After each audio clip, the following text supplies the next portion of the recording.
Let me talk about the shutdown here real quick, and I promised you just 5 fast facts, 5 key facts, okay? I'm going to start with Leader Schumer's record because he is leading the opposition, and he is the one telling the Democrats to keep the government shut down.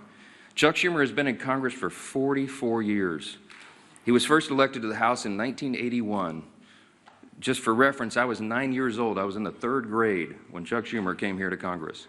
Throughout his entire career, he has been very, very consistent about the necessity of keeping the government open until just now.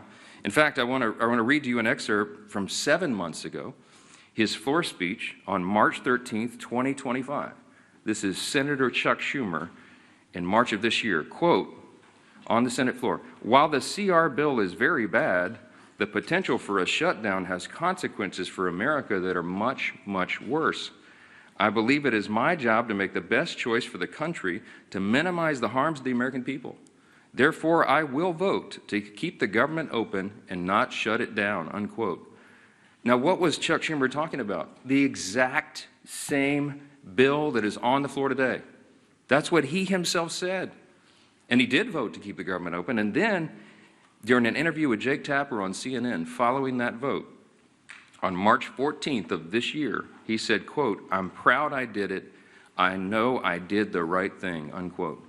That is Chuck Schumer himself. Today's the exact same scenario. It is the exact same vote. It is the exact same spending levels. And he has no reason whatsoever to do anything different, except for the politics. So that's fact number 2. Fact number 1 was Schumer's record. Fact number 2 is his calculation today. It is purely about politics. He is recognizing the reality of the political winds changing in the state of New York.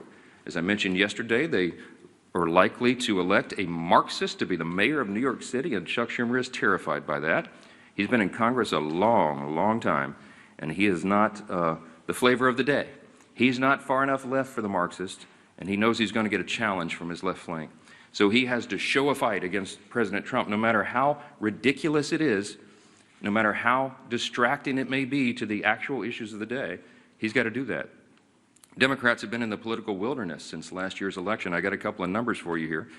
Just over a week ago, Quinnipiac released the latest poll, the lowest favorability rating for the Democrat Party ever recorded. They're at about 30%. 30% favorability. Democrats have hit historic lows in poll after poll since the beginning of this year. Wall Street Journal poll, CNBC poll, the Pew survey, et cetera, et cetera. You've all seen it. Many of you reported on it, or have reported on it, and that is a fact that is inescapable. Third fast fact this morning, the Democrats' record on the CRs. You know about Chuck Schumer's record, but they've all done it. Democrats and Republicans have worked together to pass 13 CRs to keep the government open under the Biden administration in the previous 4-year term. Democrats supported every CR close to unanimously in the House and the Senate. In fact, their average is 99%. 99% of the Democrats who are voting no right now voted yes 13 times on the almost exact same, word for word, very simple CRs to keep the government open. But they won't do it now. The fourth fast fact this morning is the actual cost of the Democrats' CR counterproposal. I showed you all the graphics and all the evidence, and it's still there on my website at speaker.gov. You can go and see. The Democrats' counterproposal, what they're demanding to reopen the government and get it working for the American people again, would result in nearly $200 billion being spent on health care services for illegal immigrants and other non-citizens. It's enough to fund the entire children's health insurance program, $200 billion. And that's just part of the $1.5 trillion in new spending that they want to hoist upon the American people for big liberal wish lists in the middle of a very simple 7-week stopgap funding measure to keep the lights on. Fifth fast fact, and I'll take your questions, the cost of the government shutdowns for real people. So this results in crippling economic losses right now. These are the latest numbers. We've been assembling these, and I'm sure many of you all have been reporting on it. Each week the shutdown continues, it will wipe out an estimated $15 billion in our gross domestic product in our country.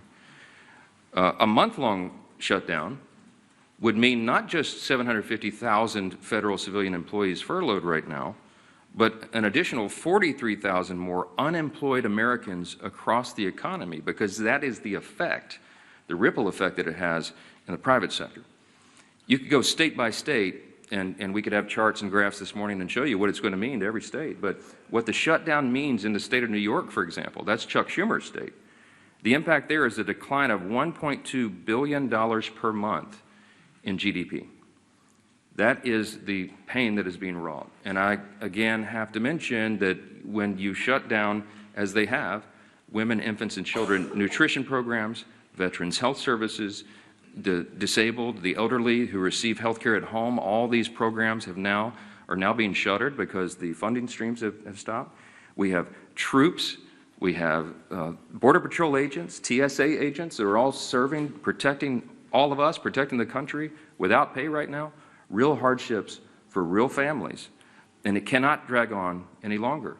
We are pleading with the Democrats in the Senate to do the right thing. The Republicans are united 100%, and we have proven it with our votes. The President, the Republicans in the Senate, and of course the Republicans in the House have done the right thing. We have all advocated to keep the government open. We have all voted repeatedly over and over to keep the government open. And it comes down to the necessity of 60 votes in the Senate. We only have 53 Republicans, and so we have to have a handful of Democrats who will wake up and do the right thing and stop inflicting pain on the American people so that they can score political points.